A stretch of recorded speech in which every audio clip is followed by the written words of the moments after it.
guys. Hello. Welcome to another episode of Dose of Ayo. Today is a very special one because I have the very special and the most beautiful Mercy Praise Nainan in the building. It's good to have you. Mercy Praise is mercy and praise together. Thank you for coming on the show. Thank you for having me too. Mercy Praise is an Indian Nigerian. She is a student of Obafemi Awolowo University. She's currently studying medical rehabilitation and has a strong passion to see young people grow into the best they can be. She's a mental health advocate and she has an NGO, Project Headway. Now this project seeks to change the ideology of young people to become better than the environment has conditioned them to be through mentorship, educational subsidies, and organizing various educative programs. Basically, she is at the intersection of science, technology, education, and self-development. Welcome on board, ma'am. Thank you. Okay guys, like I said in the intro, we are going to be talking about anxiety. I know that mental health or mental illness is such a broad topic and we don't have the luxury of time to dwell on it today. I also told a few people on my social media pages to send in questions as we'll be talking about this topic today, and we have like 5-6 questions here, so maybe later we'll treat the questions. But first, what is mental illness? Thank you very much for all the introduction, and thank you for also watching this video, everybody that is watching. Yes, so mental illness. Mental illness it has been misunderstood by a lot of persons, and people have different notions about mental illness. But let's just have a layman's definition of mental illness. When we say someone is ill, if I see you, God forbid, if I see someone that is ill, and how will I know the person is ill? The person shows some symptoms. I'm ill. Okay, how are you? What's wrong with you? Oh, I have fever. I'm having headache. Meaning that my natural, daily personality has been affected. It's showing symptoms. So when the person now has illness of the mind, of the mental aspect, it's also when there's also a distortion. So that means the person's mood, the person's thinking, the person's behavior is affected, is distorted. So that's just a basic explanation of what mental illness is. When there's a distortion of the person's thinking, of the person's behavior, or the person's mood, that's basically mental illness. It's not mad persons. It's not people that are on the streets wearing rags. So when they say a person is mentally ill, it's not really insultive. A person should not feel bad when someone else tells him or her that you're mentally ill. It's not a bad thing, because mental illness itself covers a broad range of illnesses. Anxiety disorders are there, so many disorders are there, and they all have their own stages. So it's not a thing to be ashamed of. So I want us to actually talk about anxiety. What is anxiety? Anxiety is simply a state of nervousness, fear, apprehension about uncertainty, about events that you just feel might occur, which could or could not occur. So it's you're just feeling, if this thing happen, if this thing happen, if this does not happen, just that nervousness, apprehension, fear of unknown, of uncertainty. That's what anxiety is. Anxiety in itself is not bad. All of us, including all of us watching, at some point in our life we were anxious about some things here. Now there's this law, Yekes Donson's law. At the beginning of his law, he explained the fact that when there is anxiety introduced into something, it equals productivity. But it gets to a point later on. So the later part of the law now explains how it gets to a later part when you keep increasing anxiety, and then it reaches a limit, and then it now decreases the person's productivity. So for instance, if a person is afraid or nervous about failure, a student now, Now, because he doesn't want to fail, he puts his effort into it. He goes to the library, he reads. That's good. He is giving it so much effort. But when the nervousness becomes so much, it takes a hold of him that he doesn't even get concentration to read again. He can't even read. So you see some people that they are scared. I'm scared of doing this thing. I'm scared. Then do it. But the fear has taken over them. So at that point, that anxiety is not helping them. At that point, that anxiety is negative. It's no longer productive. It's not helping them. At that point, that anxiety is bad. But anxiety generally is good because it helps you. It's a source of motivation. Because when you want to stay in your comfort zone and you're just scared, this would happen if I don't do this. You jack up and then you go and do what you're supposed to do. But it gets to the point that when it now takes over you and you can't even hold yourself again, you will eventually even do the thing the anxiety would have helped you to do. So does it lead to depression? Wow. Anxiety and depression are actually linked. They are two separate conditions, but they are linked. When a person is depressed, the person has a very low enthusiasm to do things. The person is sad and has a down mood. That's what I call it, a down mood. Meanwhile, on the other hand, for anxiety, the person is apprehensive, is nervous, is gripped with fear, and there's so many things that comes with that. The person's heart begins to beat very fast. The person could start, moving, having tremors, and so on. Now, over time, we said that, for instance, if a person is afraid of failure, is anxious that I don't want to fail, and is reading his book, it could get to a point that the nervousness and the anxiety takes a hold of him, and he doesn't have the concentration and the strength to even read again. Now, at that point, he won't read. And if he continues like that, he will start feeling bad for himself that, I'm not doing what I'm supposed to do. And then he will fail eventually if he's not reading his books. Yes, and then he will now start saying, I'm a failure. At that point, depression will set in and he'll start feeling bad. So at some point, anxiety itself could lead to depression. Because anxiety would hinder you from doing the things you're supposed to do. And you start feeling guilty that you didn't do those things. And then you become depressed. Not you. Do. So how do we manage anxiety? That's actually very important. So let's bring it home to our day-to-day lives. A person is working in a company. The person has a boss is working for, and the boss gives you a deadline that before tomorrow morning, I want you to help me prepare this file, this document, everything, and submit it 8 a.m. And then the person is like, oh my god, can I meet up with this deadline? Can I? At that point, the person would be a little bit anxious. Can I meet up with this deadline? Fine. But at that point, now I would want to chip in this. The way our brain works, we have 5 sense organs. We have the sense of sight, of smell, of taste, of perception, and hearing. So now, anything that your brain is going to be interpreting will come through all those senses, right? Anything you perceive, you hear, you smell, they're just entrance for things around you to go into your brain. Now, when the woman or the man hears what his boss has said, that okay, you're supposed to do this before tomorrow morning, there's a deadline, you had that, right? Yeah. So it goes to your brain. But the way your brain is is wired, there's something called the limbic system. Okay. So before your brain would move, now the place in the brain where we have critical reasoning is at the frontal lobe. Frontal lobe.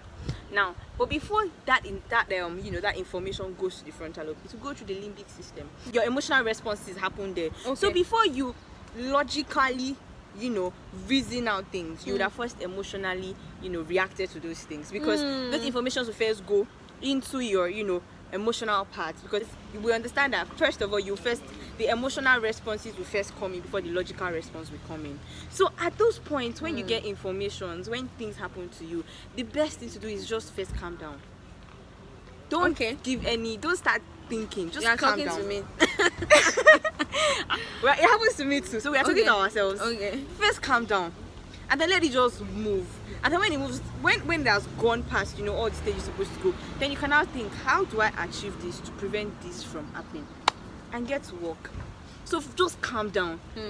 If you give spontaneous responses to things, there are tendencies you would not give the right responses to those things. For instance, a person comes, like people that are flatmates, and then you just see that you fetched water, there's no water in the whole environment, and a person fetches water and keeps it to bath, and then he just went out to receive a call or something and comes back to take water. The roommate or the flatmate are taking the water, and you're like, who took my, that anger, if you're not careful, you respond spontaneously, you would react, and by the time you calm down, you'll be like, why did I have to do things? You would respond in ways you did not, that could cause harm. Meanwhile, if you had just been calm, that part of you that could logically think of ways to solve the situation and to look for a way forward would have come. Some people will prescribe to you that to people that when you're anxious or stressed out, count 1 to 10. It's intentional. They want you to be able to go past that emotional phase, and then so that you'll be able to logically, because by the time you are calm, the processing will go through, and then you're like, oh, we could do this, and let's get to work.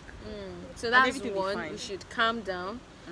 Are there other? Yes. Another thing is there are things that are like fuels for anxiety. Okay. If a person takes coffee, caffeine itself could fuel things up. So if you are anxious, if a person is anxious, caffeine, alcohol, there are things that could increase the intensity of the anxiety. Yeah. So those things are also. So they don't even cure, because I've seen guys that will be like, okay, I'm going to face this tedious work, I want to face this person, I'm a shy person, let me take alcohol so that I'll be balanced, so it adds to it. Okay, you mentioned the person being a shy person. Yeah, at that point, that person is not even anxious. The person is courageous to looking for a solution now by taking alcohol. It's not anxious actually. Okay. He's looking for solutions already. Okay, true. Okay, please go on. Okay, so solutions, right? And then another thing that could be done is psychotherapy, visiting a therapist. And then so the therapist, you can have discussions with therapists, and therapists with this expertise can help you. Yes. So basically, the first thing that is important is to calm down. That is the natural therapy God has given us. Meanwhile, the emotional response your brain gives is not negative in itself. It has its own places. So it's not like, okay, God, why did you not give us emotional responses to things? There are times where in fact, if a person does not have emotional responses to things, for instance, fire outbreak in a place, killings, and you cannot empathize. If you say that you only want to logically think this, you just go there and say, okay, fire outbreak, have we moved everybody out? Okay, and but you have to empathize with them, So those emotional aspects of your mind also are very relevant, but they have their place. So it's up to us to now say, okay, this is where I should let my emotions really find expression. This is when I have to logically think things through. Yeah. Okay, so thank you for that. I feel like you have done justice to this. Like, for everyone out there, I know it's a lot of work. What I want to say now is that you mentioned seeing a therapist. I feel like we have shortage of therapists in Nigeria, and I also feel like, I just want you to react to this. I also feel like the system itself, Nigeria as a whole itself, is not enabling, it's like it's even in all areas working against people's mental health. There's a platform where you can actually speak to a therapist, but I feel like even the app is overloaded. Like, there are lots of people waiting, so before they attend to you, you have to wait for a week or 2 weeks. So basically, do you think there is shortage of therapists in Nigeria, and what can we do better? I think I'll start from the last part. What can we do better?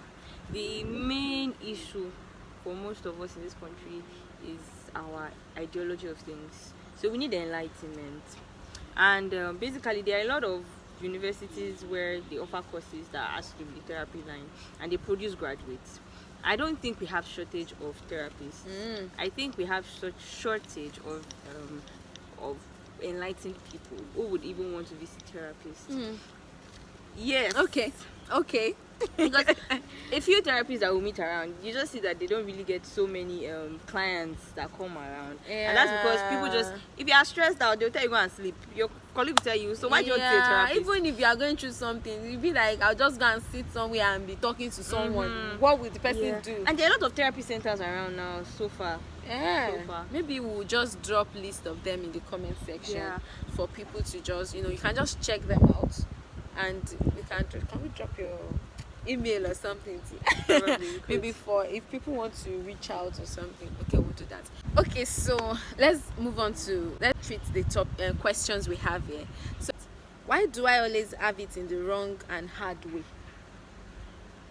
And I know that question came from a place of frustration, from a place of nothing is working. First of all, if the person is watching, I just want to tell the person that there are many people in your shoes.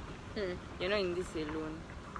Do not, number one, do not blame yourself. Now it depends on. There are always factors that that commemorate there are factors that commemorate to make things work and not work. So if you say things are not working for you, probably maybe the person doesn't have a job or something. Now there's so many factors responsible for that. But if you keep blaming yourself, or if you keep just staying there and keep saying why things bad for me, you could end up becoming depressed. And if you become depressed, you're just allowing your emotional part to take a toll on you. Just sit down and just take a quick review of your life so far. Okay, what are things I've done to achieve some particular goals? Why didn't they come true for me? What factors are influencing it? And then look around for people around you that are doing well in that thing you're interested in. And then try to do a survey. How did they do this? And then, because when we keep doing the same thing over and over again to get the same results, we would say in that sense it's not wisdom in itself. So just take a review, calm down. Things will never just come so easily, always like that. This is life.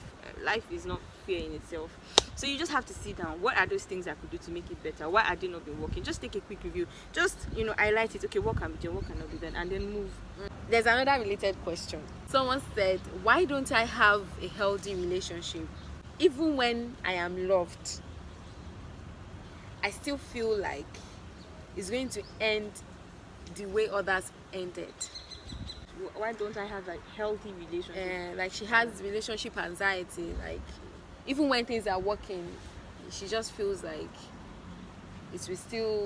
everything will still go down the drain. It will not just happen. So fear of the unknown. There are different factors that cause anxiety, stress, and then there's also post-traumatic stress disorder. When you've had episodes of something, there's always this subconscious notion that it could happen again. Yes. And you know how these things work. There's a way the mind is conditioned. If you keep tilting and thinking and focusing on something, there's tendency you act in line of that thing. It's just natural. Your brain is focused on one part. Over time, your body will respond in that part. So for that person, if it has always been, negative in the past times, right now, just tell yourself that I want to make it work. If you want to make something work, nothing will stop you. So just have in mind that I want to make this better, and then shove off all those negative notions.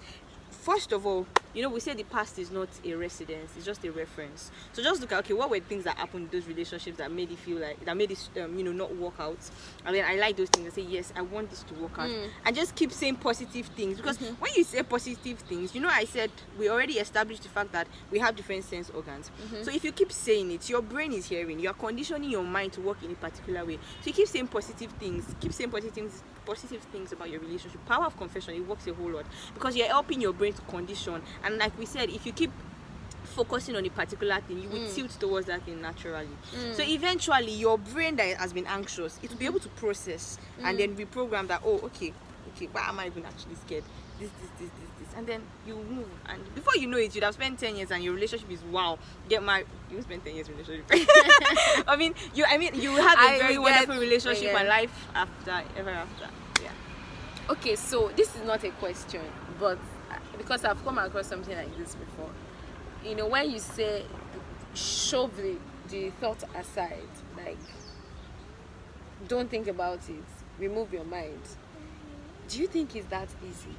Because the reason I'm asking this is because I saw a post, someone's comment actually on a post. So the person said, when you tell people to not to be sad when they are sad, and just tell them that don't be sad, you have so many reasons to be happy, you have so many things to be grateful for. It's like telling them that, it's like telling an asthma patient that, why can't you breathe? There's a lot of air to breathe in, so why can't you breathe? So when you just tell people to just let it go, and just, do you think it works like that? Thank you very much for asking that question. Thank you for bringing it up. The point is, there is a problem on ground. If you tell a person to look away from the problem, it doesn't remove the problem, right? If, for instance, a person that is addicted to alcohol, if you tell that person to stop taking alcohol, or in fact, let's use habits as an example now. If somebody has an habit that is consistent, it's already formed in the person, it's already in the person's subconscious. If you tell the person to just stop that habit, if you are not replacing it with something else, you have not yet helped that person. Because the person because you're not channeling that energy to something else. So it has not solved any problem. So you just tell me a person has cancer and you're saying don't think about a person lost his job, and then they are saying don't think about it, the life is like jobs will come. Now don't think about it. The truth is the problem is there. So tell the person, acknowledge that you've lost your job, but we sit down and let's start thinking of how we can help ourselves. Like how can we get a better job? So you're not erasing from your mind that you've lost your job. You put it in your mind that you've lost your job, but you're now looking at solutions. How can I help myself to get a better job? How can I develop myself to even get a better job? So you're not just forgetting the problem, you're thinking solutions. So I think they should not tell people to not think problems, but instead of thinking the problems, think about the solutions to those things. One is also asking what to do when one seems to have mental health issues, but the society does not recognize this because it is not physical. Sincerely, like we already said, society needs a lot of enlightenment about what mental illness is. If we should have a video on mental illness itself, just have enlightened sections and sessions telling us about what mental illness itself entails, because it's not until a person has gone mental, like mad and tearing things, doing crazy things, is when the person is mad. Meanwhile, to answer the question, I don't know what the location where that person is, but I would suggest that the person books a session with a therapist, or better still, find depending on the location, search up for a therapist and book a session. At that time, you're booking a session, and thank God there's online platforms and all. So even if you there's no problem of stigma that somebody will see you going into a therapy place or a psychiatric place. Now you could also just even go to the hospital and see a psychiatrist. When I say psychiatrist, it doesn't mean the person itself is mad, like I said. So just go in, at some point in our life. Now I'll bring up this.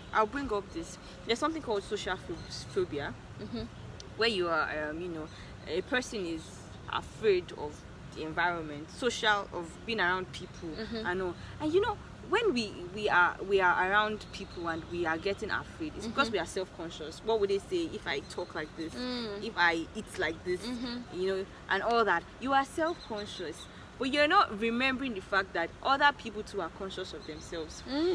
Everybody's looking for attention. So in the end, like, I'm looking for attention. I am looking for attention. Every other person looking for attention. Everybody's focused on themselves. So in the end, you're focused on yourself and I'm focused on myself. So why are you actually scared? Bringing me back to the person that is, I'm saying that the society does not, there's stigma. You don't worry about people saying you go into the psychiatry ward. They don't know what you want to go into there. What if you have an extended family member or a friend you wanted to check up on? So why would you be concerned? You shouldn't be concerned. I actually think that one of the issues we have, especially I don't know if this is our generation or something, we care too much about what people say, that we neglect ourselves and the place of our stability or even our mental health. Some people care so much about what people say that it has defined them. Don't deny yourself of what you need because of what you think people will say. Absolutely. Yeah.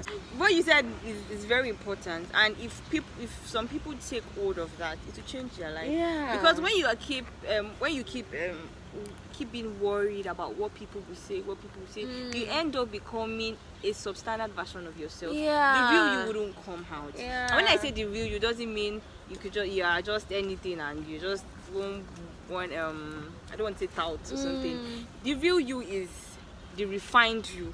But sometimes you will not even let that real you inside that has so much potential manifest, because you're conscious of what people will say.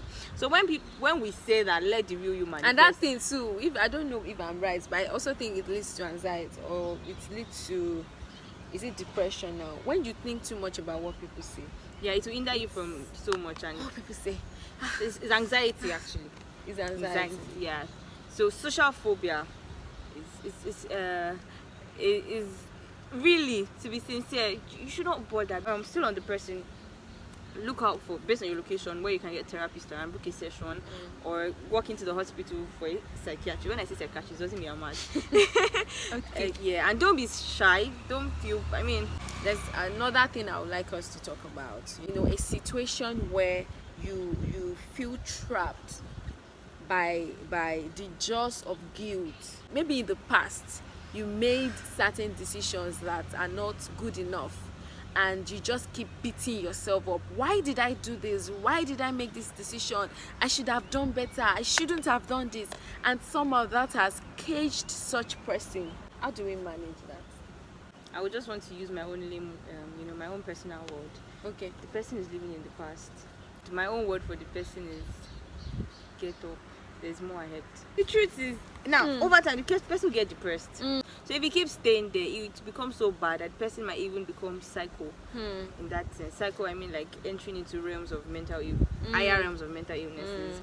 And really, what this issue of actually feeling guilty is in fact, the person is suffering from guilt, yes, but it is a very strong thing. In fact, for instance, now a person was playing, and then all of a sudden it was just a simple play, and you took knife and you were playing, but eventually somehow some other person got stabbed. It wasn't intentional, and then the person died in the process. That guilt will forever be in that person, that I killed this person, and and it's a very painful thing. I don't know what anybody can say that could remove that. You're getting emotional. Like you're teary. Really? Yeah. Well, I think I just can relate to guilt itself. I understand the fact that, so there's nothing anybody wants to say that would make you want to ease your mind off that. But if you rise up and give yourself to humanity, service, you discover that you are doing good to the society, and you eventually look back and say, okay, fine, you did one thing that seemed ill, but it wasn't your fault. But at the end of the day, you're doing so much more good, helping people. So for that kind of a person, there's nothing you can say to help the person, but there might be, but I don't know what we could say to help. But get up and do good. Just give yourself to service, loving people, doing so much. And then you just discover that you are actually a great person, and that just singular act doesn't make you a devil, doesn't make you a bad person. And in fact, the person that okay, it depends on the situation of what caused the guilt anyway, so don't let me say that. But eventually you will see that there's so much good you can still do, and you're not a bad person in that sense. And even if you intentionally did the bad, now that you want to turn a new leaf, go on, just continue. If people saw you doing the bad things and still have a bad notion about you, over time, when they continually see your good new version, they would eventually accept you. It could take time, but And they will you eventually are not accept. doing the good to correct people's notion, but you are doing the good because it's the right thing to do. Obvious, definitely, yes, that's also important. Because it gets to a point where you think that a certain number of good you do can correct the bad. Now the good will not correct the bad, but the good is a way of just making things better around you. And for you, Abi, this is really deep. I enjoyed this conversation. I learned a lot from this conversation, and even me, moving forward, there are so many things I'm going to put into use. Before we go, do you have something to tell people? Something to, motivate, just something to spread some, positivity? Okay. Thank you so much for watching to this level, because I know sometimes when you watch videos like, okay, I'm sure people will watch this because this is very engaging and there's so much to learn from this. Yeah. I want to tell you something. You've not seen the end of it. And when you've not seen the end of it, there is so much possibility of great things that could happen. the best of you is yet to come. So don't look down on yourself. And if you're a kind of person that has been doing great things, there are still greater things you can do. So don't settle for where you are. And like we said, the past is not a residence, but is a reference. And every day is like a journey that you are building, and every step is helping you to become better and to do better. So wherever it is right now, the end you have not yet seen, and set your mind in motion for positive things, for great things. Don't limit your mind, because like I said, when you think about some things, your mind will naturally respond to those things. So if you keep thinking greatness, you will see greatness naturally around you. It's just a natural phenomenon. Thank you so much, Mercy Praise. Thank you. We cannot wait to see you, do exploits, keep doing the Lord's work, and just being the amazing person that you are. And thank you for coming on this show.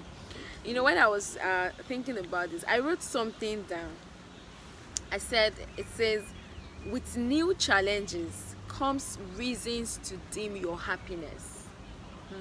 But focusing on the positive, such as life, friends, family, and love, can help you maintain that happiness.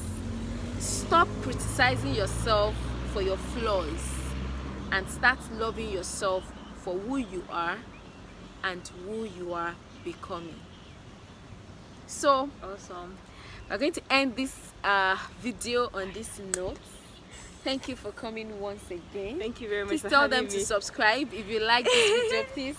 Please subscribe, because there are still amazing stuff that will be coming your way.